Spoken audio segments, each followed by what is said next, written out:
parce que nag am na fu ñu laal foo xamante ne banque mondiale ak waa FMI waaw am na loo xamante ne ñoom ñooy la caution morale du prêt maanaam képp ku bëgg joxe xaalis FMI ngay xool FMI ne la waaw demal Sénégal donc le rééchelonnement de la dette est inévitable parce que c'est-à-dire suñu situation géostratégique boo ko def léegi ñun ñoo war a mën a toog seetaan di waxtaan ba si gannaaw loolu sax si gannaaw France mooy le trésor français nga xam ne lu bëri si suñuy exportation ñoom ñooy garantir le franc CFA dañuy jël seen taxe sur c'est maanaam importation yuy jóge seen réew ñun ñoo koy fay si kaw loolu ñu am suñuy réserve d'or nekk seen réew lu bëri dafa am loo xamante lu bëri tey nag la xam-xam commencé ay waxtaan war a commencé position de force am nañ ko parce que man maa ngi doon xaar wax boobu ma dem rek tourner di xool Reuters fu nekk may xool may ne notation est-ce que dina wàcc gars yi tekk lañ def gars yi ne tekk day won rek que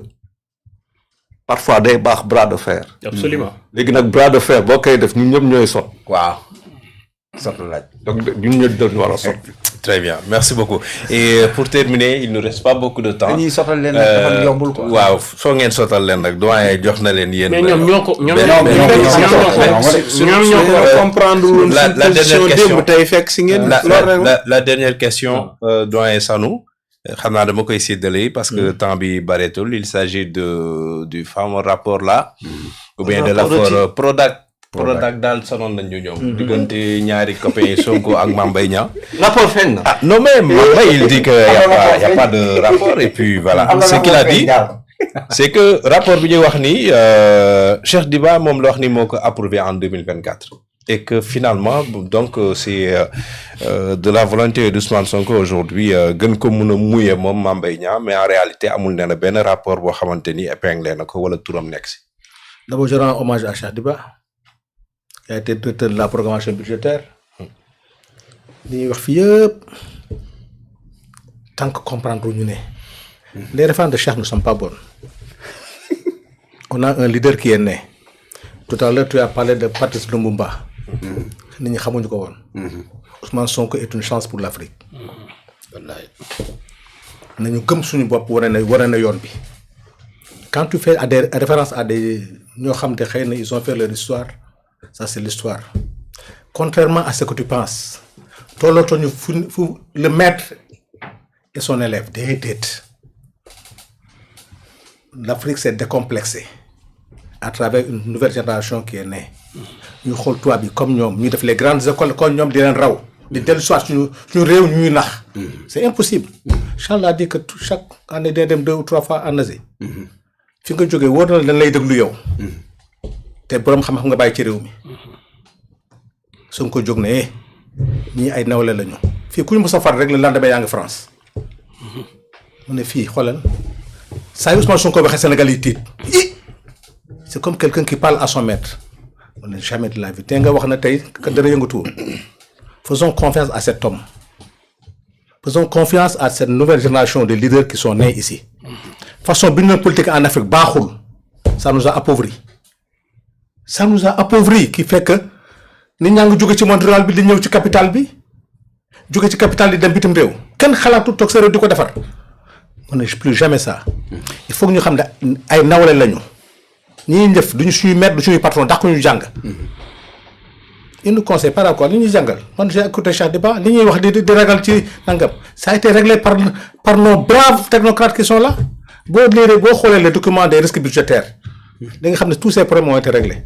léegi lan la mooy li nga wax ñu bàyyi opposition bi suñu biir gëm leen mun nañ defar suñu réew ak li ñu am.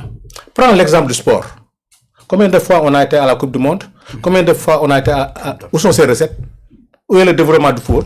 Alors que recette yi ça doit développer notre sport, notre football. Parce que amatul contrôle, amatul dara. D'accord. Tu me parles de l'histoire de Mbaye Niang. Voilà le problème de l'Afrique. Voilà le problème qu'on a. Réew mi ñu toll ñu naan moo ko signé wu ko am naag amu ko ci réew nit ñeme dem ci plateau di toog di werante loolu. da ngay wax continuité effectivement les programmes de Macky Sall du néew ñu baaxul de. Prodac amul lu ko gën ci programme doon na régler problème 90% de l'exode rural. mooy dañoo sàcc xaalis bi daw. te africains yi tubaab yi. gëm la ñun ay sàcc lañu.